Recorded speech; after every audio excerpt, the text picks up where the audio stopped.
Hey guys, it's Lainey, and today is Top 5 Wednesday. Today's Top 5 Wednesday topic is our top 5 favorite author blurbs. You know, when you pick up a book and you are looking at it and you see that an author or a newspaper, like the New York Times or USA Today or someone blurbs it and says how great it is. Without further ado, let's get started. Coming in at number 5 is the blurb the New York Times said about Legend. Doesn't merely survive the hype, it deserves it. Coming in at number 4 is the blurb for The Archived by Victoria Schwab. The one on the back, and it's by Ruta Sepetys. She wrote Between Shades of Grey, which I haven't read. This is what she said about The Archived.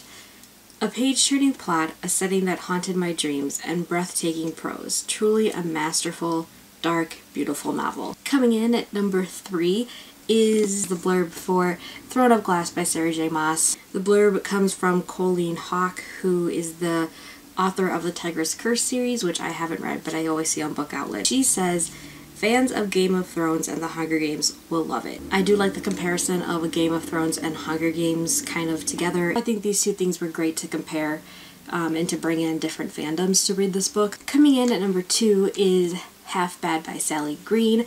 I know this book is either you loved it or you hated it. I personally loved this book. The blurb I'm talking about is the one Marie Lu said, and she said, a brilliant debut that is both deeply unique and unsettling, one that chilled me to the bone and broke my heart even as I sped through its pages. This will haunt you. So I liked that blurb because it described me after I read it. That's exactly how I felt. And coming in at number 1 is a book I am currently reading, and that book is Gone Girl by Gillian Flynn. There are a lot of blurbs on the back of this book. I read them before I actually started it, and the one that spoke to me the most was the one that Tana French wrote, and she's an author too. I have her book Into the Woods, but I've never read it. She says of Gone Girl, Gone Girl is one of the best and most frightening portraits of psychopathy I've ever read. Nick and Amy manipulate each other with savage, merciless, and often darkly witty dexterity. This is a wonderful and terrifying book about how the happy surface, normality, and the underlying darkness can become too closely interwoven to separate.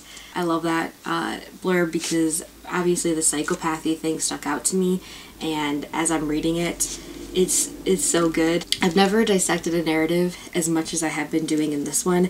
I'm actually doing something I never do in my own personal books. I only did it in school books, and I'm actually like writing stuff inside the margins and underlining things. Everything, that just seems like off to me, I keep underlining. It's mostly in Nick's perspective, obviously, but there's a few things I'm highlighting in Amy's diary entries as well. I'm not that far. I'm like only 60 pages in. I'm reading it so incredibly slow because I keep dissecting everything. So thank you for watching. Hope you guys all have a really great Wednesday, and I will see you guys very soon. Bye!